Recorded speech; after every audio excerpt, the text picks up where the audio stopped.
जो आपके house examination हो रहे हैं, for your convenience we have not put the paper in units, हमने यूनिट्स में नहीं डाला है, हमने ओपन चॉइस दी है आपको, सो दैट आपको थोड़ा इजी रहे, आप कंफर्टेबली अपने पेपर के साथ जुड़ पाओ और अच्छी तरह से पेपर को अटेम्प्ट कर पाओ। आपकी कन्वीनियंस के लिए हमने ओपन चॉइस दी है आपको पेपर्स में। आज आपने पहला पेपर आपका देख लिया होगा, लेकिन जब आप फाइनल एग्जामिनेशन में जाओगे you will gate question paper unit wise, तो आपको यूनिट के अकॉर्डिंगली क्वेश्चन करने होंगे, तो आप अपनी प्रेपरेशन भी उसी के अकॉर्डिंगली कीजिए कि in each unit you will get 2 marks, you have to complete 1 question in each unit. तो अपना माइंड आप उस वे से सेट करके रखिए। For the house test you will get an open choice. So coming to the syllabus of pedagogy of economics, there are different unit. Unit 1 deals with the mainly 3 topics, जिसमें first topic है उसका concept क्या है, importance क्या है, scope of economics क्या है। इसके बारे में कॉन्सेप्ट, इंपॉर्टेंस एंड स्कोप के बारे में, डेफिनेशंस के बारे में मैंने ऑलरेडी एक रिकॉर्डेड वीडियो आपके एलएमएस में डाल रखी है, so you can see that video from your LMS. I'm just putting the screen share on so that you can see it simultaneously. मैं अभी आपको LMS की जो आपकी स्क्रीन है वो शेयर कर रहा हूँ। I think screen is visible right now. Yes sir. आप देख पा रहे हैं? Yes. So this is your unit 1. इसमें आपके concept, importance and scope of economics as a school subject, ये सारा टॉपिक आपका जो मैंने बुक शेयर की है, each and every thing is available in the book, तो उससे बाहर जाने की ज्यादा जरूरत नहीं है। Still you can see that video pedagogy of economics, it is a classroom recording, you can go through this video to know the basic concept of economics. Then second topic है आपका understanding economics in relation to commerce, history, geography, civics, mathematics, statistics, agriculture. Now you can see that different subjects are given. तो आपको paper में कैसे आ सकता है, relationship of economics with any 2 subject, relationship of economics with math and statistics, relationship of economics with agriculture and science। तो आपने सबसे पहले इन जो आपके डिफरेंट सब्जेक्ट दिए हुए हैं उनके बारे में थोड़ी सी आपको इंफॉर्मेशन होनी बहुत जरूरी है। उसके बाद you note down some common points, like one relationship will be common to all the subject, both the subject economics and any other subject are interrelated with each other। अगर वो एक दूसरे से interrelated हैं, that's why this question is in your syllabus। So first point is common in each and every subject, both have some common examples। One point, both are interrelated to each other। Second point, both supplement each other।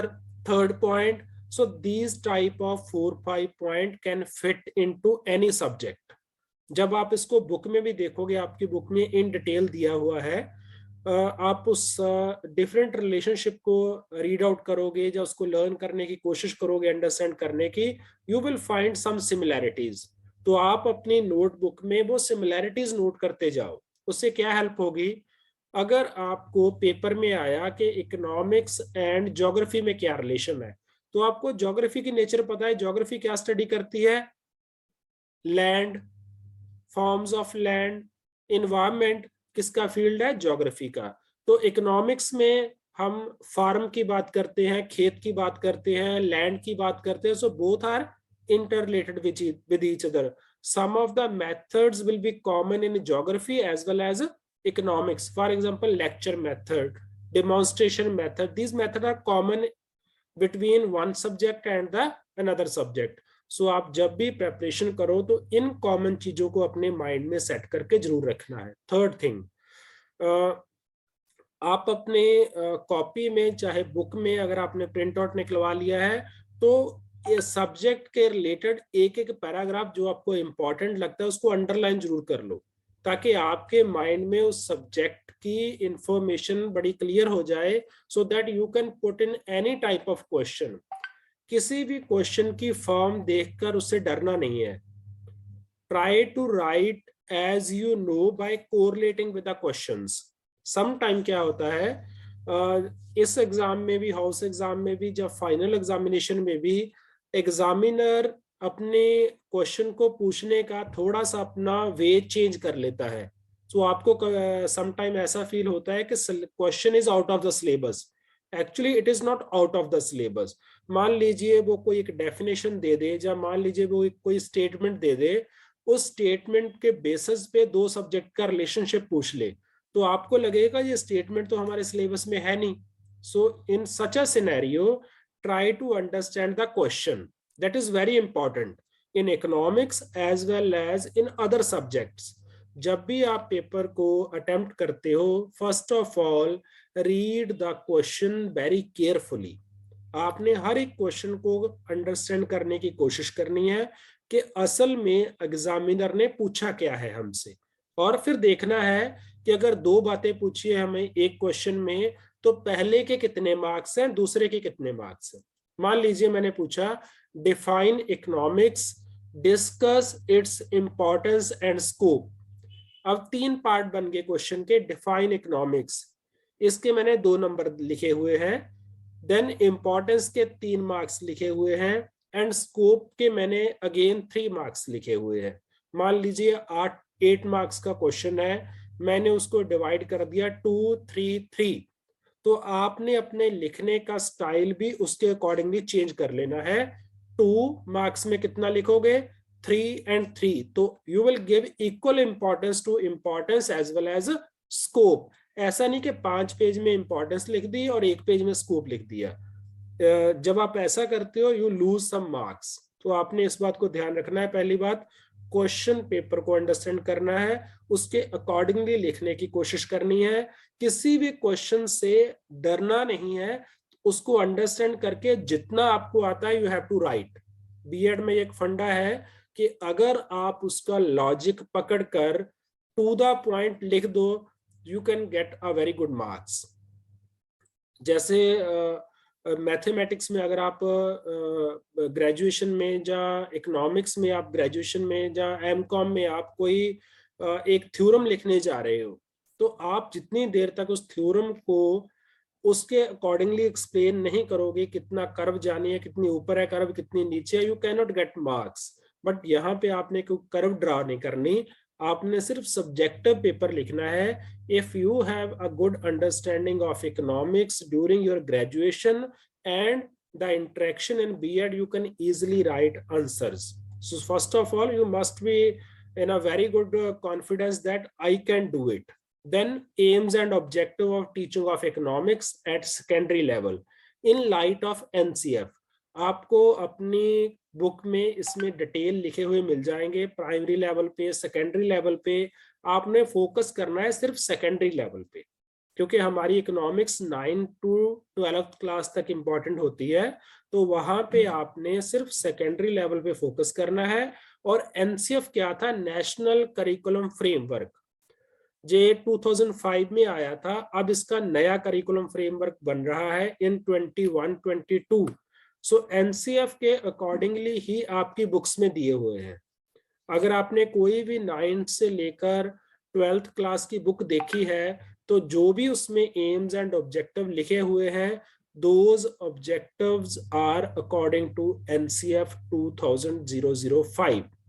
सो आपको एक तो मैंने जब classes में बच्चों से मेरी जितनी बार भी मीटिंग हुई थी, आई हैव रिकमेंडेड दैट आप लोगों ने बीएड में गुड अमाउंट ऑफ फीस पे की है, तो एक आपने इन्वेस्टमेंट और करनी है कि you have to buy 9 to 12 class books of NCERT. अगर आपका हिंदी मीडियम है तो हिंदी में ले लीजिए, अगर इंग्लिश है तो इंग्लिश में अवेलेबल है। अगर किसी बच्चे का पंजाबी मीडियम है, he can take PSCB books, and along with PSCB he can take NCERT books, because NCERT books are beautiful books. तो आप जितना उनको रीड करते जाओगे, this theoretical paper as well as your practical, जो आप थर्ड सेमेस्टर में teaching practice पे जाओगे वो आपकी फुल प्रेपरेशन उन बुक्स में से हो जाएगी। सो ये आपकी जो मैंने आपके साथ ग्रुप में बुक शेयर की है उसमें भी अवेलेबल है। और इसके बिना भी अगर आप कोई भी 9 से लेकर 12th क्लास की बुक देखोगे वहां भी आपको एम एंड ऑब्जेक्टिव मिल जाएंगे। So with these you can complete your first unit that is related to definition, concept, importance, relationship and aims and objective। इसमें कोई डाउट बेटा पहले यूनिट में आप लोगों को कोई भी डाउट लगता है we can discuss right now. Any point बेटा? Should be move further? Yes, sir. Okay, Yes, sir. Thank you very much. That is unit 2, pedagogical issues। अब देखिए पेडागोजिकल इशू में आपको अगेन 2 मेन यूनिट्स दी गई है। One is unit 2 में 2 main topics है। One is methods of teaching, next is techniques of teaching. पहली बात तो आप ये अंडरस्टैंड कर लीजिए कि मेथड एक वाइडर टर्म होती है और टेक्निक्स एक शॉर्ट टर्म के लिए जब हम यूज कर सकते हैं उसको बोलते हैं टेक्निक। एक मेथड में आप एक से ज्यादा टेक्निक्स भी यूज कर सकते हो।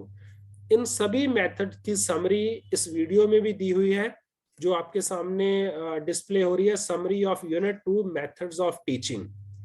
अब इसमें लेक्चर मेथड है, डिस्कशन है, देन इंडक्टिव डिडक्टिव है। Lecture means someone is speaking for 20-30 minutes. तो लेक्चर के कुछ एडवांटेज हैं, कुछ डिसएडवांटेज हैं, कुछ उस मेथड को अच्छा बनाने के सजेशंस हैं।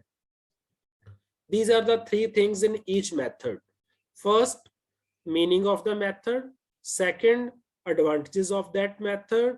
Third, disadvantages of that method. And fourth, suggestions to improve the method. अगर आप किसी भी मेथड की स्टडी करोगे, कोई भी पेपर अटेम्प्ट करोगे तो क्वेश्चन इन 4 चीजों पे बन सकता है। मीनिंग, एडवांटेजेस, मीनिंग के साथ ही उनकी कैरेक्टरिस्टिक्स आ जाएंगी, एडवांटेजेस, डिसएडवांटेजेस एंड सजेशंस। तो आपने इस पे फोकस करना है।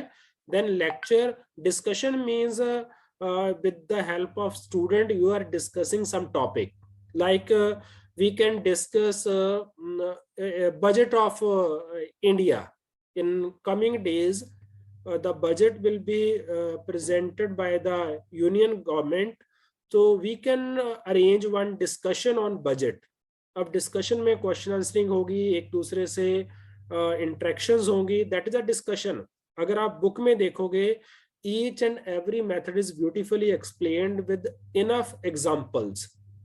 then comes inductive deductive, दो चीजों से मिलके बना है। inductive means particular to general, deductive means general to particular। जैसे हम माइक्रो इकोनॉमिक्स से मैक्रो की तरफ जाते हैं, मींस हम कौन सी अप्रोच फॉलो करते हैं? इंडक्टिव। पहले हमने एक चीज देखी, फिर 2 देखी, then we frame a law. That is जब लॉ बनाने की प्रोसेस होती है that is through inductive process.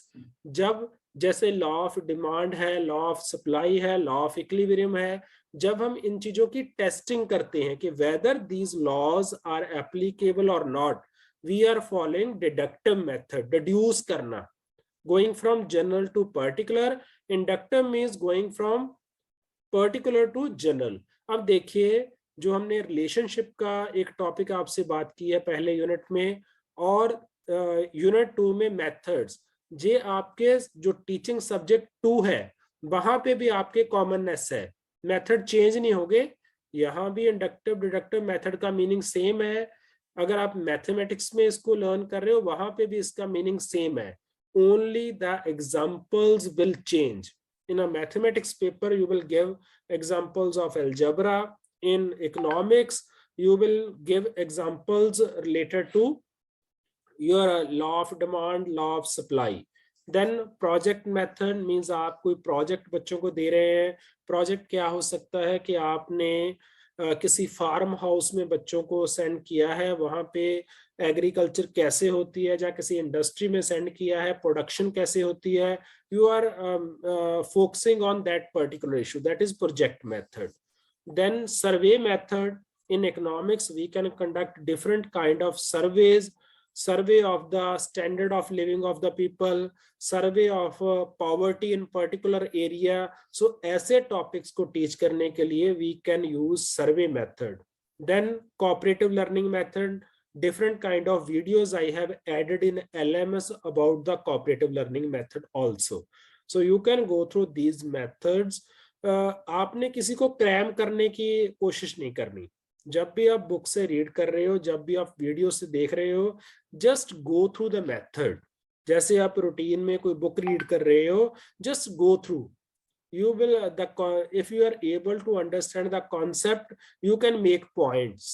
There are number of points given in the book. जितने आपको जरूरत होगी उससे भी ज्यादा पॉइंट दिए हुए हैं हर एक मेथड के. और आप देखोगे, अगर आप आइडेंटिफाई करके देखोगे, यू विल गेट 5 और 10 points common in all methods. So अगर आप मेरिट और डीमेरिट की अपनी नोटबुक उठा लो, तो आप अपनी नोटबुक में कुछ पॉइंट नोट करना शुरू करो. You will find that 4 or 5 advantages point and 4 or 5 disadvantage point are common in every type of method. और अगर आपको मेथड की जो कॉन्सेप्ट है वो अंडरस्टैंड कर, मान लिया लेक्चर है, लेक्चर में कौन डोमिनेट करेगा? टीचर. तो this is a teacher centred method. अब इसकी वीकनेस क्या होगी? स्टूडेंट को कम समय मिलता है. Second, discussion. Discussion method means student and teacher will discuss with each other. अब इसकी शॉर्टकमिंग या डिसएडवांटेज क्या हो सकता है कि some time discussion is not on the track. कई बार क्या होता है, हम बात करते करते मेन पॉइंट से डेविएट कर जाते हैं. So that is one limitation. जैसे सिर्फ उसके जो मेथड का लिखा हुआ वर्ड है उससे हम मेरिट डीमेरिट निकालने की कोशिश कर रहे हैं. So in the same way, if you have read the introduction of method very carefully, you can easily write advantages and disadvantages and suggestions. Then comes techniques of teaching. इनमें से कुछ techniques आपकी बुक में दी हुई हैं. जो techniques आपकी book में easily available नहीं है, all those notes are added here. Brainstorming, dramatization, field trip, supervised study. So I have tried to cover each and every topic. Many of these are my own typed notes shared through Google Drive. So you can go through these files and complete these techniques: brainstorming, dramatization, field trip, and supervised study.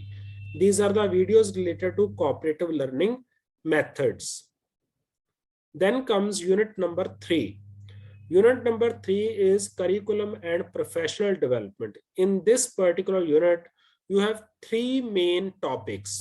First one is concept of curriculum and role of curricula in development of economic values and critical thinking. Concept of curriculum के लिए आप book में बहुत अच्छा chapter दिया हुआ है. You can go through the introduction of curriculum chapter. अब उसमें आगे एक क्वेश्चन बनता है, role of curricula in development of economic value and critical thinking.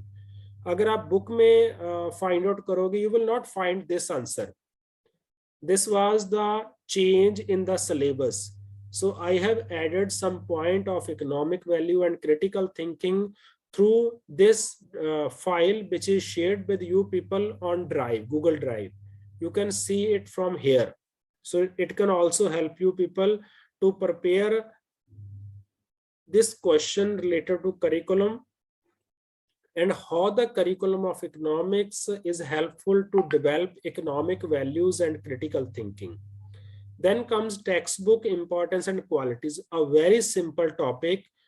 आपने आज तक अपनी लाइफ में 16, 17, 18 इयर्स की स्टडी में जितना आपने लर्न किया है, ग्रेजुएशन तक आप एटलीस्ट 15 ईयर तक कंप्लीट कर लेते हो. अगर आपने पीजी की है, यू हैव कंप्लीटेड 17 इयर्स.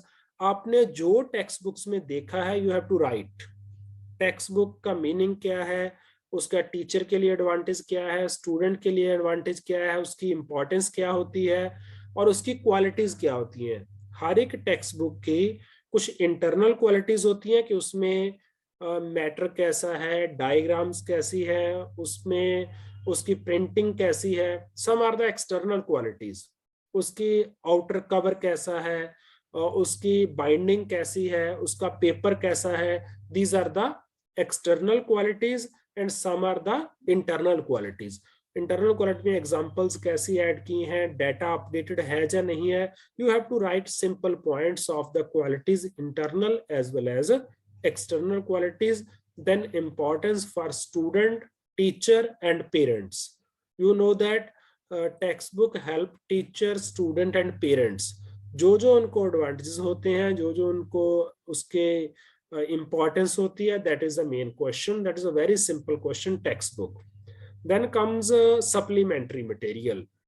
अब supplementary material क्या है कि कौन सी चीजें आपकी इकोनॉमिक्स की लर्निंग में हेल्प कर सकती हैं, सप्लीमेंट कर सकती हैं आपको। Different kind of teaching add हो सकती हैं, different kind of audio visual add हो सकती हैं, all comes under supplementary material. Again some of the things which are not covered in book are shared here through the Google Drive. Then last one is in unit 3, economics teacher, qualities and professional development. अब economics teacher क्या होता है, उसकी qualities क्या होती हैं? You all have seen the teachers teaching economics at your school level as well as in your graduation. तो आपने जो आपका सबसे अच्छा टीचर था उसकी माइंड में पिक्चर बनाकर, जो सबसे बुरा टीचर था उसकी माइंड में पिक्चर बनाकर, you can write the qualities of a good teacher and the points for improvement. कैसे एक टीचर को अच्छा बनाया जा सकता है। उसके साथ जो सेकंड पार्ट है that is professional development.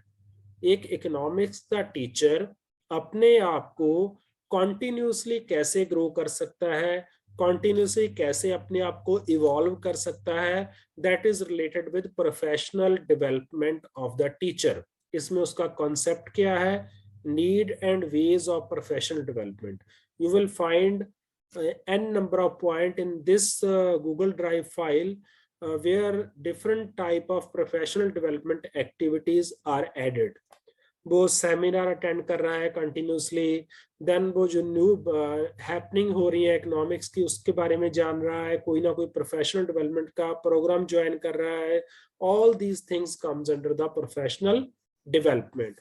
So with this we complete these 4 units. अब 3 यूनिट्स। अब जो 4th यूनिट है basically it is related to your schools.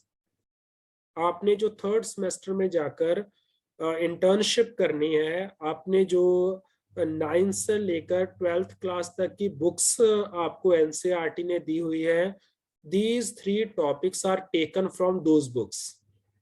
If you will find on Google, you will find easily the summary of these 3 questions: sectors of Indian economy, agriculture and national economy, poverty as challenge.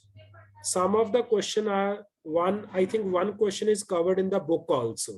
Sectors of Indian economy, I think 1 or 2 is already covered, but I will say to all the students that you must go through the textbooks of 9th to 12th class, because those books are going to be a very good source with you people. आपने जब internship पे जाना है, जब अपने आप को as a economics teacher establish करना है, you must know the nature of the books and the content available in the books. Basically, this economics syllabus for Punjab University Chandigarh was framed in GHG Khalsa College, Sudhar. We organized workshop, your social science, history, economics, and 1 or 2 more subject paper syllabus was framed in our college. And you will see similarities in these 3 papers. The unit 4 is primarily planned to attach student with the textbooks of the school. That's why all the topics are from the school textbooks. तो अभी अगर आपने आज तक भी वो books bye नहीं की है, अब आप उसको लेने तो नहीं जाओगे, you can download from the internet.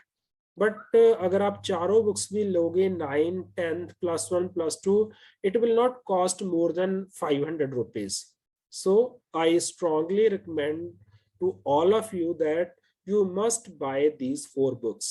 These are going to help you in a number of ways.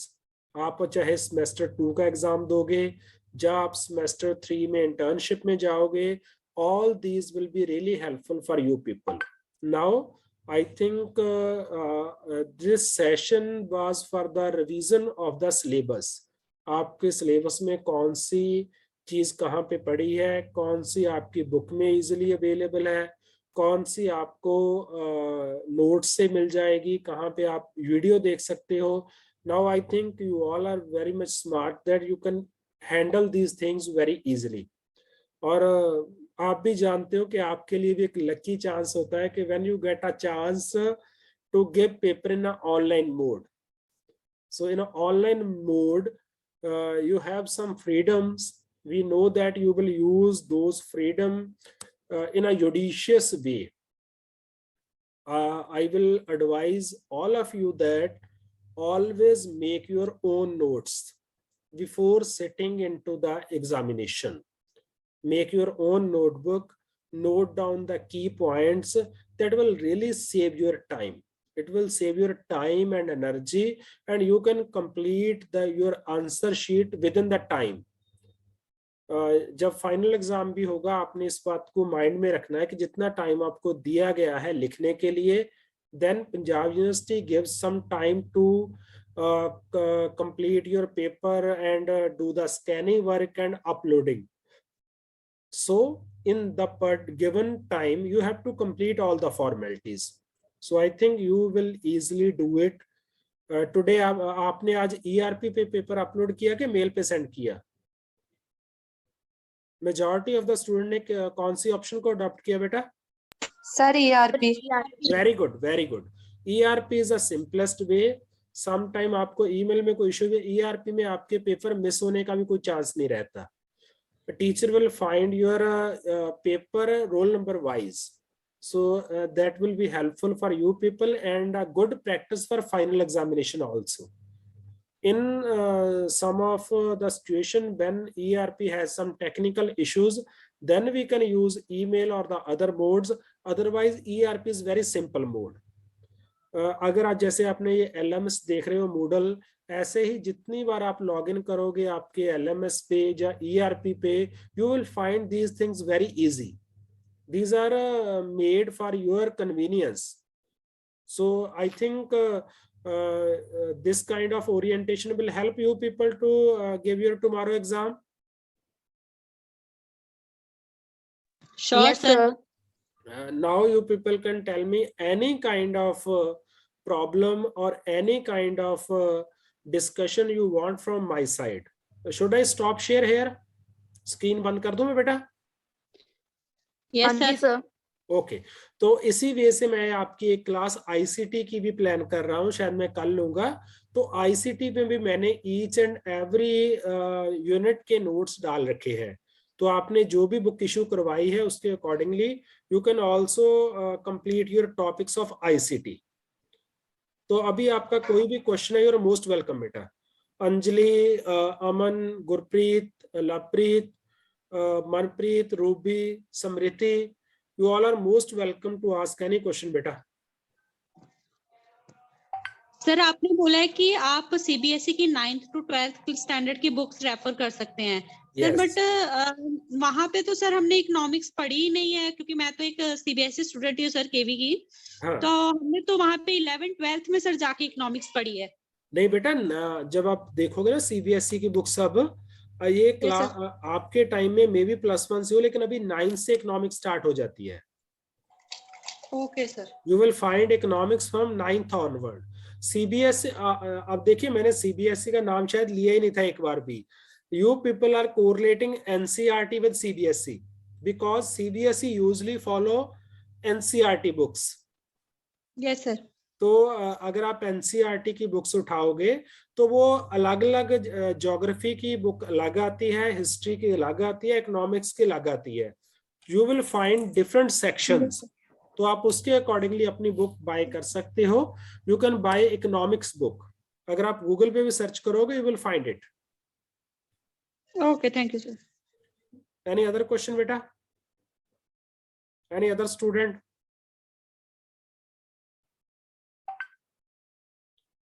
किसी और बच्चे का कोई भी क्वेश्चन हो? Always take my class as an interactive class. It is not a one-way communication. You're always free to ask any question. Never hesitate to ask question. ऐसे ही आपने जब स्कूल्स में टीच करने जाना है थर्ड सेमेस्टर में, you have to motivate your student. Your class should be an interactive class. No doubt, I was giving a revision class, so that's why we haven't gone through the discussion more too much. But now you people can ask any question if you have any query regarding your syllabus, regarding the material related to your pedagogy of economics. Please, Manpreet, yes. Sir, जिनको problem हो रही है निकालने में कि NCERT की जो books में इकोनॉमिक्स का सिलेबस चाहिए, वो यूट्यूब पे जा सकते हैं। मैंने वहीं से पढ़ा है। यूट्यूब में 9th और 10th के हर एक चैप्टर की पूरी यूट्यूब है, उनको कोई प्रॉब्लम नहीं। वेरी गुड, वहाँ पे सारा सिलेबस है। Very good Manpreet. Now this is the peer learning. हम पढ़ते हैं ना इकोनॉमिक्स में भी कि आप बच्चों के साथ एक दूसरे साथ इंटरेक्ट करके कैसे लर्न कर सकते हो। Now Manpreet has given one hint that she has gone through different videos on YouTube related to 9th to 12th syllabus. Like we have 3 topics. One is poverty, another is I think national income, Indian economy. Yes, sir. We have 3 topics. One is poverty, and second one is sectors of Indian economy, and third one is agriculture and national economy. So जैसे मनप्रीत ने आपको एक hint दिया है कि अगर आप YouTube पे देखोगे you will find good number of material on these 3 topics. But still Manpreet, मैं आपको ये रिकमेंड जरूर करूंगा सभी लोगों को कि आपने वो बुक्स जरूर बाय करनी है। यस सर, मेरे पास है। Very good, very good. मेरे पास भी 9th की बुक है और +1 +2 की भी। समृद्धि सर, वहाँ पे जो आपने कहा है ना कि हम 9th और 10th से पढ़े, तो मुझे बहुत अच्छा लगा। वहाँ पे बिल्कुल बहुत ही अच्छे से एक्सप्लेन किया हुआ है और बहुत ही अच्छी बेसिक चीजें भी वहाँ पे बताई हुई है। तो हमारा सभी कॉन्सेप्ट हमारे वहाँ पे क्लियर हो सकते हैं आराम से, इजीली। मनप्रीत, जो आपने अभी अपना एक्सपीरियंस शेयर किया, that is the main reason मैंने क्यों उस पर बार बार फोकस करता हूँ। क्योंकि जैसे आप लोगों ने अपनी 9th-10th की थी ना, तब से लेकर अगर आप आज एनसीईआरटी की बुक देखते हो, इसमें जमीन आसमान का डिफरेंस है। The way of teaching a topic is all together different. Each topic is starting with the stories, each topic is starting with one example. So अगर आप उसके अकॉर्डिंगली लर्न करोगे, देन जब आप क्लासरूम में टीच करने के लिए जाओगे, your way of teaching will be all together different. तो अगर आपने अपनी ओरिएंटेशन चेंज करनी है, you must go through those books.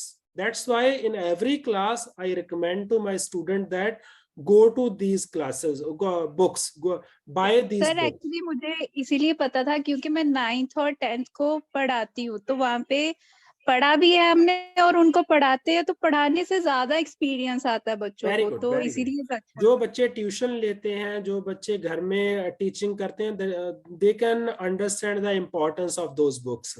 और उनमें जो क्रिटिकल थिंकिंग के क्वेश्चन दिए हुए हैं, जो उनमें इकोनॉमिक वैल्यूज के क्वेश्चन दिए हुए हैं, you can learn so many things unconsciously from those books.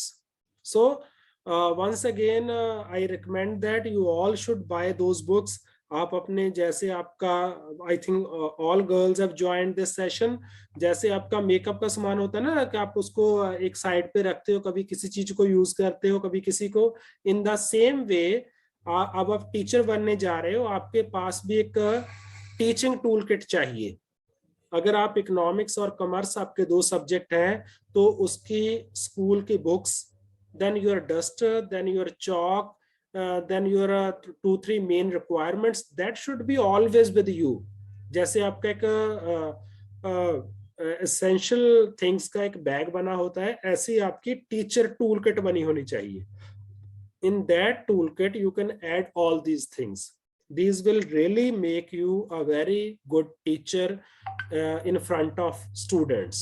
So best wishes to all the students for tomorrow's exam as well as the final examination. क्योंकि हमने यूनिवर्सिटी को रिक्वेस्ट की थी थोड़ा इसको डिले करने की, लेकिन अभी तक जो हमें फीडबैक मिल रही है, they are planning your examination in the month of February itself, final examination. So पहले भी आप लोगों की एक हैबिट बनी होती है कि आपने एग्जाम की डेट शीट आने पे ही बड़े वाली स्पीड पकड़नी होती है. So now you can pick that speed and work hard to get very good marks. So best wishes. इसके साथ साथ टीचर्स आपके एक प्रैक्टिकल एग्जाम होने हैं, उनके लिए भी आपको मैसेज करेंगे, be ready for that also. So कुछ काम आपको इकट्ठे आएंगे, you must be ready to take these challenges, क्योंकि आपका जो सेमेस्टर है वो भी कम समय में पूरा हो रहा है. आपकी नवंबर दिसंबर में क्लासेस शुरू हुई है और in the February you are going to appear in final examination. So obviously you are doing 6 month work in 3.5 months. So you have to have to pick up your speed and do your best. We want that you all should get good marks. So with these words I am completing here. Any question from your side, or should we end the meeting? अगर किसी भी बच्चे का कोई question है, you are most well. Language okay, जो मैंने अभी कम्युनिकेशन के लिए हिंदी और इंग्लिश यूज किया है, I think it is comfortable to all. Yes sir, it is fine fine. Okay okay, then now we can end the meeting right now बेटा. Yes sir. Okay. I have recorded the session because some of the students were not able to read the message in a group. So I will put the video through the YouTube to you people. You can also see it again, or any student who missed the class can go through the recorded video. Thank you very much, beta. Have a nice time. Okay, thank you, sir. Thank you, best wishes to all of you, and you all are very good economists, and do your best in your examination. Okay? Thank you, sir. Have a Thank nice you, time. sir. Okay. Thank you, beta.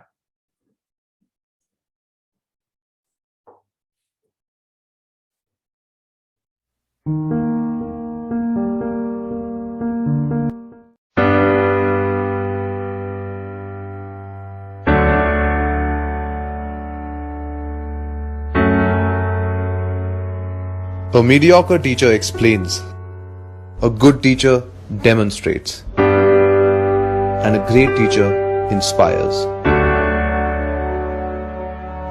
A journey which began over 100 years ago. This is the story of Guru Har Gobind Sahib Khalsa College, also known as the Wonder in Rural Hinterland.